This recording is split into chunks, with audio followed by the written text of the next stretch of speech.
Yo guys, check, kamusta mga idol? So ayan, mag-update tayo ngayong Monday at matindi mga news natin mga lodi. Malupit to, sobrang medyo weird yung una nating news no. Pero matindi. Mga idol, no, syempre update tayo everyday yan sa nangyayari sa ating mundo, crypto, balita globally mga lods. At syempre, kung gusto niyo ng ganitong content, alam niyo na, mag-subscribe na kayo sa ating channel, okay? So, punta muna tayo sa ating Crypto Bubble, mga lods. Like nyo na yung video natin pagka-click pa lang, sana like nyo na yung video, subscribe kayo. Okay? So ngayon, sa hours natin, medyo nagkaroon tayo ng green. Pero sa day natin, medyo malabo yan mga idol pati sa ating week. Medyo may mga red tayo. Ngayon, medyo nakakabawi pa lang kasi kaninang madaling araw, nagkaroon tayo ng malupit na spike down. Grabe. 'Di ba? So, ayan. Ang ating madaling araw binigay yung yung bottom, panis. Ito ba yung bottom natin ngayong simula ngayong bago mag-April at sa kabuuan ng April, ito ba yung bottom natin sa XRP, which is yung 1.29 na dapat tinamaan na yung aking kasi pag natutulog ako mga lodi, di ba may stop loss tayo na $40. Kaya lang kasi sa akin, mga idol, no? Ito sa akin lang to kasi ako naka-experience mga idol Etong dulo na yan, dito kasi tayo naka-position Tanggalin ko na nga itong blue na to. Ayan. So etong green na yan, dito tayo naka-position, no? Sa week na dulo na yan. At alam nyo kung anong date to mga lodi. Ang date nito is February 28, which is ito yung umpisa ng gera. Ito yung unang salakay na nakialam si Trump sa sa Iran, mga lodi, no? Ito 'yun, which is nasa dulo pati yung position natin, di ba? Antindi. Kaya parang yung position na to sa akin medyo sa tingin ko medyo maibibigay sa aking panalo. Sa tingin ko lang Kaya anong natulog ako kagabi, tinanggal ko yung aking lock profit na $40. Kasi kung nilagay ko yung lock profit ko na $40, tinamaan na siya. Mga loads, no? Ito yan dito banda. Ayan. So, tinamaan na siya. Kasi ito rin yung dulo niya, no, mga lodi. Dito rin ako bumasi dyan, Ayan. Tsaka to. At syempre, yan? Yung 1.3. No? Kasi pag, kumbaga, ang ginawa niya itong week na to, tinamaan niya yung 1.3. Napunta siya sa 1.29. Ayun yung parang boundaries niyan, mga lods. So, inabot niya yung 1.29, pang. 'Di ba? Kung may liquidity diyan sa pool, 'di ba? So, sa pool sana tayo kanina. So, pero ngayon hindi. Mga lodi na. So, ayan, andyan lang siya, mga idol. Waiting lang tayo diyan, mga lods, no? Ayan ayan. Okay, so ayun yung chart natin. Sa Bitcoin umabot ng 65 o 64. I don't know, 65 ata. 64.9. Ay, grabe. Inabot niya yung dulo ng 65, mga idol, no? So, siguro may mga liquidation dito banda sa 65, no? Sa start ng 65, inabot niya. Pang, kapag kakuha niya, ayan nag-recover, mga idol. Ang lupit. So, ayan, grabe, di ba? So, waiting lang ulit tayo dito sa chart natin. Sabi ko nga umabot lang ng April. Na pinaka natin April 17 kasi may marami mangyayari ngayong April, mga idol So magkaroon lang tayo ng position sa medyo sa bottom kasi ang bottom natin dito is nasa 1.1 So medyo malapit-lapit na tayo sa 1.1. Magkaroon lang tayo ng position ngayong April kasi sabi nila at nasa history to, mga idol, no? Na sobrang tindi ng nangyari ngayon, no? Mamaya makikita natin yan, malalaman nyo. So ito, na tayo, news na tayo. Dito muna tayo sa ating medyo weird na news, mga idol. KitKat, alam niyo yung KitKat? Officially statement, sabi rito, mga idol, we can confirm that 12 trillion of KitKat products were stolen while in transit between our factory in central Italy and their destinations in Poland. So, habang papunta sa Poland, no, from Italy papuntang Poland, na 12 trillion na halaga ng products ng KitKat, ninakaw. We are working closely with local authorities and supply chain partners to investigate. The good news, there are no concern for customer safety and supply is not affected. Pero 12 trillion mga lodi na halaga ng KitKat mga Natawa nga ako dito missing. Ang daming KitKat ang nawawala ngayon. Di ba? ito yung suspect. Grabe naman kayo kay ano. Ano pangalan nito? Nakalimutan ko yung pangalan nito. Siya daw kasi yung suspect sa pagkawala ng KitKat eh. Di ba? Oh. So grabe no? Ramadan Mubarak. Grabe. So pulang-pulang KitKat, dapat makikita nyo yan mga idol. Speaking, mga lodi, grabe yung trending news natin KitKat Speaking mga idol, ito na yung sinasabi ko kanina na nasa history. Mga lods, no? Sabi dito mga idol Bitcoin may record its first ever triple red start to the year mga idol, no? Kumbaga sa simula ng taon, 3 buwan agad na pula. Wala pa nangyayaring ganun mga lodi. O meron man, isang beses pa lang ata. January, negative 10. February, negative 14. Ngayong March, negative pa rin tayo. Are all in red. Something never been seen before. O, hindi pa nangyayari kahit kailan. Ngayon pa lang. No? Sa umpisa ng taon, 3 buwan na puro pula. Wala pang ganung nangyayari. No? At ito pa ang isang history na binrake mga idol ng Bitcoin ngayon, no? 6 na sunod-sunod na buwan mga lodi tayong negative simula October. Simula October ng 2025, mga lodi hanggang March ngayon ng 2026, red tayo.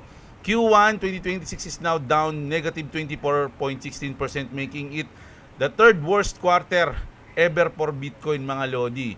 Ayon na historian mga lodi na 3 buwan sa umpisa ng taon negative at 6 na sunod-sunod na buwan na magkakasunod na red. Wala man lang kahit anong green.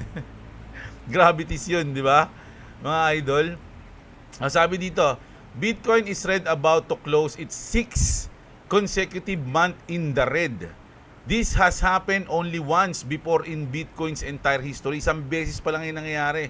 The only prior streak, August 2018 to January 18, BTC sell-off negative 60% over 6 months. The streak we are seeing now is a negative 47%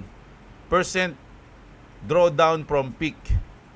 Bitcoin is now breaking records on the downside, mga idol. Grabe, di ba? Gumagawa ng record ngayon yung Bitcoin pababa. Wala siyang all-time high, no? Nag-record ng malupit na all-time high ang Bitcoin. Ngayon, hindi. Nag-record siya ng all-time low. Mga lodi, imagine, 6 months sunod-sunod na red, tapos 3 buwan. First time nangyari na 3 months na negative tayo ng pag-umpisa ng taon. 3 months na red. Parang KitKat lang. Mga lodi. Gravities, di ba? Sabi nga dito mga idol, Bitcoin monthly RSI just flashed the same signal that started every major bull run 4 times in history, mga lodi. So eto na yan mga lodi, yung RSI dito na tinitignan ngayon yan ng mga historian pagdating sa crypto. New all-time high. It's just a matter of time na lang kasi every nangyayari na tumatama yung RSI dito sa range na to, bull run yung kasunod. 2016 bago lumipad, 2019 bago lumipad, 2020 21, ayan, bago lumipad. So ngayon nandun na naman tayo mga idol sa range na yan sa RSI. So ine-expect o inaasahan na syempre tuwing tumatama nga naman dyan, ang kasunod nyan is all-time high mga loads, no? So ngayon, pang-apat na ngayon na tumama tayo dyan. So ano na ang susunod mga lodi? Syempre pababa. Hindi. Siyempre, ang in-expect nila, paahon. Di ba? Ganun yung tine-expect nila dyan. At yung April ba natin, kasi kung sakali mga lods pang-anim no? Na 6 consecutive months tayong pula na isang beses pa lang nangyayari, pangalawang beses pa lang ngayon sa history ng Bitcoin. Magkakaroon ba tayo ng bagong history? Nasa tingin nyo ba yung April natin ay magiging red? Na magiging 7 consecutive months na red tayo o hindi na? O ito na yung umpisa ng recover natin yung April. Kaya nga natuwa ako dito na hindi inabot yung ano ko eh. Naiwasan ko siya kasi kung tinamaan yung lock profit ko nito, malilito na ako saan ako mag-position. Pero sana hindi naabutin, mga lods, no? Pero tignan natin mga idol, mag-April na. Sabi ko nga, habang nagmumotor ako eh, niisip ko pa rin yung ano eh, sabi ko, umabot lang ng April, no? Yung trade ko, medyo okay na yan mga lods, no? Kaya natin yan, titignan natin kung magpa-profit tayo dyan. Pero ayun na nga mga lods, no? RSI natin nandun sa range na yon. So, inaasahan lagi mga lodi na pagtapos niyan, uptrend ang pwedeng mangyari sa atin. Tapos dito, nagkaroon ng malupit na panduruga. Sa panduraya, sabi ni Master Pogi, no? Sabi rito, this is absolutely effing wild. We are now seeing insider trading in an active war. Kumbaga ginagamit nila yung mga balita ngayon para mag-trade. Pero kabaliktaran yung ginagawa nila mga idol, no? Iran's parliament speaker hint at US companies using pre-market news or truth to make profit. Yung di ko alam kung yung Truth Social dito mga idol para mag-make profit, no? He says to do the opposite of the news says, no? Kumbaga, pag may binalita, baliktad yung gawin mo. Pag good news yung binalita, mag-short ka kasi malamang ganun yung mangyayari. Kapag bad news naman yung binalita, mag-long ka kasi ganun yung mangyayari.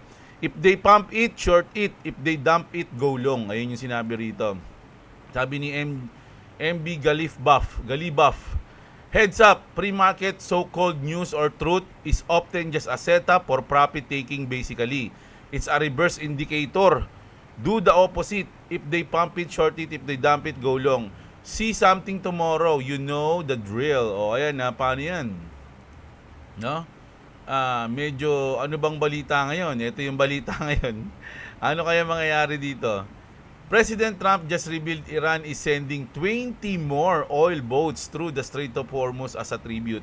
So, ito yung mga gift, mga regalo daw sa kanya yan ng Iran. Mga idol, no?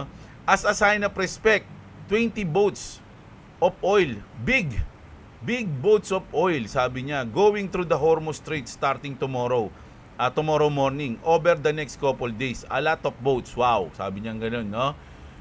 This is on top of the previous 10 boats. O, ayan mga lodi, so dito natutuwa si Trump, so kailangan na ba natin mag-short? Ayun yung sinasabi nila mga idol yeah? So, matindi to mga lods, no? Hindi na, pero wag kayong maniwala sa mga news sa mga lodi na mga ganyan, o lalo na pag may trading na na-involve, pag-aralan nyo pa rin yung chart mga lodi, okay? Dahil kasi kahit anong mangyari mga lodi, yung Iran at itong US, pwede kasing sabihin nila linggo-linggo sinasabi nila na hindi, ano na kami, meron na kaming deal, meron na kaming ganyan, mag-aayos na kami. Pero kung titignan niyo yung mga balita, mga lodi, bakbakan pa rin. 'Di ba? Bombahan pa rin sila kahit parang baliktad yung sinasabi nila sa nangyayari. So, wag kayong masyadong magpadala sa mga news, mga idol. Sabi nga nila, sa mga news na 'yan, pinapakita lang nila yung gusto nilang ipakita nila sa inyo. Okay? Pero yung totoo, medyo nakatago 'yan, no? Behind the scene.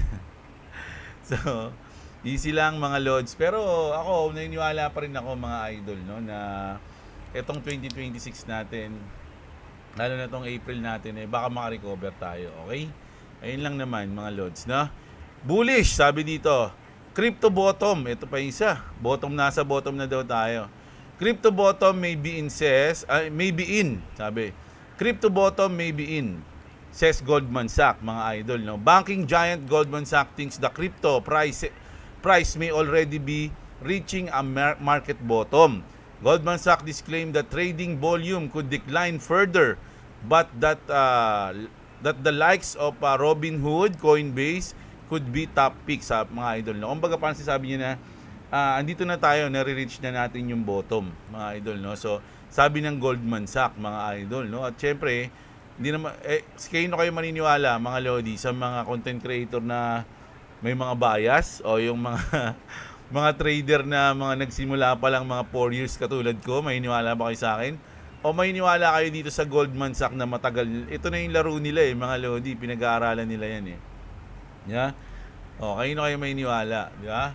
Siyempre sa mga veterans na o kung sino man yung mga matatagal na dyan. Yeah, pero sila sinasabi nila nasa malapit na tayo sa bottom o nandito na tayo sa range ng bottom. Ako rin kasi ganun yung aking tingin Kaya nga umaasa ako na makakatsyempo tayo ng bottom ngayon. Dahil ayun yung goal. Makatsyempo tayo ng isang trade o position na hindi na babalikan ng isang cycle. Antindi nun, huwag nangyari yun. Nako, Eto bullish to mga lodi lalo na sa mga coins na mababanggit natin dito. SHIB makes appearance on CMC's most bullish list. Okay, sabi rito ng BSCN. OG meme coin Shiba token or SHIB has made a new appearance on CoinMarketCap community's most bullish list kasi medyo nag-drop yung Shiba Inu ngayon, mga lodi. Pero dahil nga nangyari yun, bullish ngayon kasi parang mas maganda na ngayon ka bumudega sa kanila o tumaya dahil baka na-reach na nila yung bottom. SHIB appears alongside mainstays like PiCore team o yung Pi Network, isa rin yung Pi Network, yung Kaspa nandito rin. Despite its price remain well below all-time high since seen in 2021. So, etong mga nandito, mga lodi tulad ng Kaspa, PiCoin, Shiba Inu, PET, Petch AI, ayan yun, yung super intelligence, super fragilistic, expialidocious, 'di ba? So yung PET, mga lodi, isa rin yan sa mga bullish coins ngayon sa CoinMarketCap na parang sinasabi nila na, oy, ito bullish tayo dito kasi parang nandito na sila sa kumbaga mas malaki yung chance na mag-profit ka. Parang ganoon Do your own research mga idol huwag kayong umasa akin para bumili, magbenta ka, mag-gold na kahit anong coins, mga lodi, hindi ako financial advisor, okay? May mga ganito lang talaga na balita na lumalabas, SHIB making CoinMarketCap's most bullish list is a strong signal. Community sentiment remains high, setting up potential for a strong move ahead. Ayan mga idol. Ayun nga yun. Kumbaga, dahil nga bumaba na itong mga coins na to, isa na lang ang pupuntahan nila pataas. Kumbaga, nauntog na sila sa baba. Dito na tayo, nasa bottom na tayo. Ang gagawin natin, balik tayo, jump, ganon. Ayun yung sinasabi nila dyan wala akong sinasabi na bumili kayo ng ganyang coins mga lodi. Sinabi lang natin yung news. At eto na nga, eto na si Charles Hoskinson na beater. Sabi rito, holy sparkling. Charles Hoskinson just lost his damn mind over the Clarity Act. He's slamming the table, lapping like a madman and absolutely roasting Brad Garlinghouse to his face while the whole crypto world watches in shock. This is a horrific trash bill, a death trap for everyone except Ripple. So, alam nyo mga lodi, kasi ang sinasabi ni Charles Hoskinson, mga idol, alam nyo sa mga reaction na ginagawa niya ngayon, maraming mga investor ng Cardano na umaalis dahil sa ginagawa niya ngayon. Mga lods, o bumibili na lang ng iba. Kasi mga idol, parang sinasabi niya rito, ang makikinabang lang daw talaga ng malaki pag pumasa yung Clarity Act is yung Ripple o yung XRP. Kasi once na ipasa yung Clarity Act, maraming mga coins na bagong coins na tatawagin ng security. At ang pinaka hindi mo kasi matatawag na security dyan is yung XRP. Kasi nanalo na sila. Bukod sa commodity na sila, tinanghal na silang commodity, nanalo na sila sa SEC, tinalo na nila yung SEC. So kung meron man na magiging clear, pag pinasa yung batas na to, is yung XRP lang. Ayun yung sinasabi niya dyan, mga lodi, At yung mga bago ngayon lalabas, magiging security na. Ang pinakamakikinabang lang is yung XRP o yung Ripple. Ayun yung sinasabi niya, mga lodi, Ayan. Cardano Chads, we are so back. Sabi, XRP bros is in shambles. Sabi rito. Who else is here for this absolute chaos? So, nagkakaroon sila ng parang dyan. Pagtatalo, okay? What more proof do you need that everything we're taught about Ripple and XRP is about to come true? You've got major chains and major players in the crypto market freaking out about what's about to happen with the XRP. Kumbaga, parang pati sila Charles na ano sila nare-realize na nila kung ano yung mangyayari sa XRP at parang hindi nila matanggap yun. We've all seen this coming, that's why you're here. Everybody else was just watching profit margins. We are watching the future and the patterns being developed, di ba?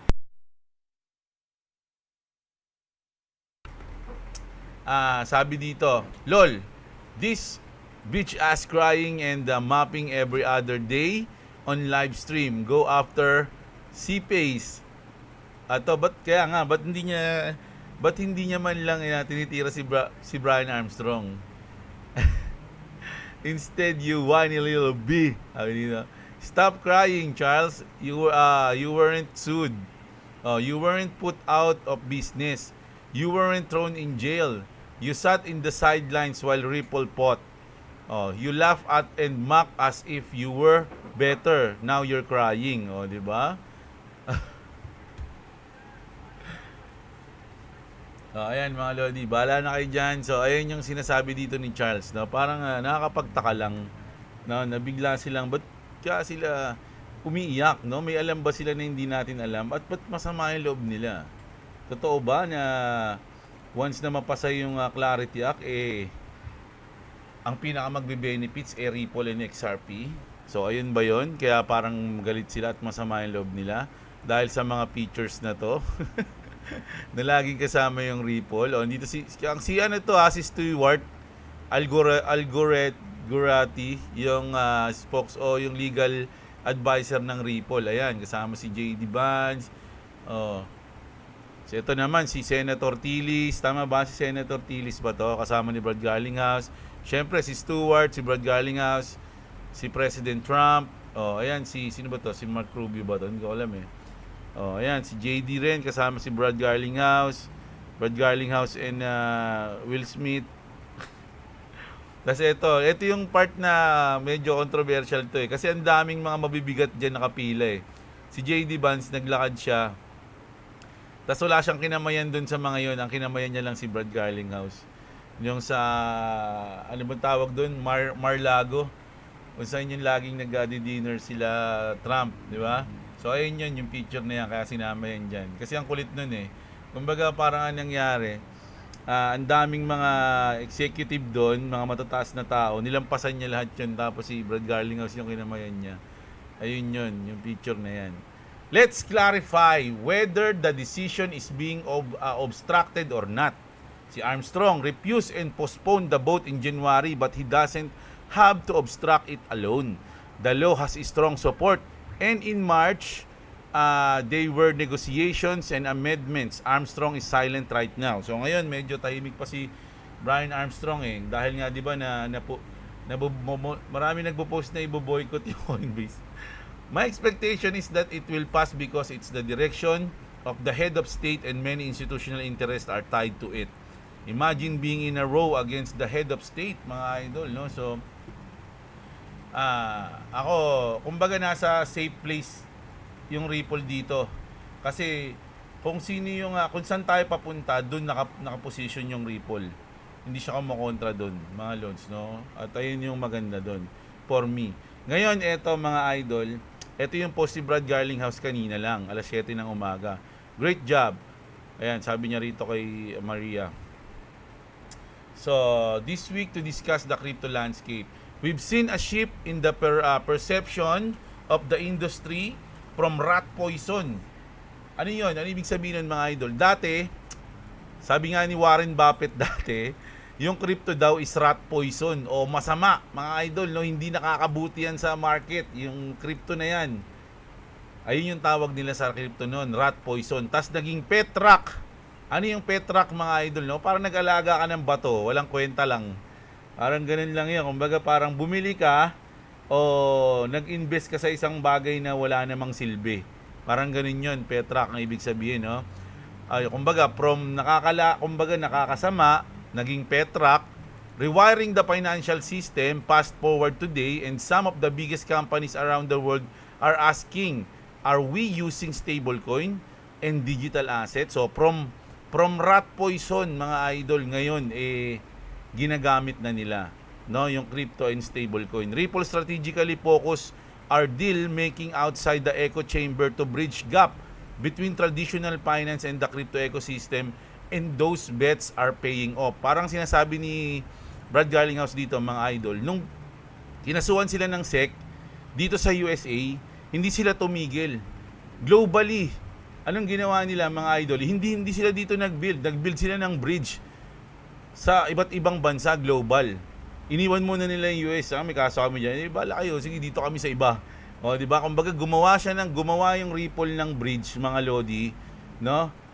Para sa cross-border payment sa global, sa buong mundo.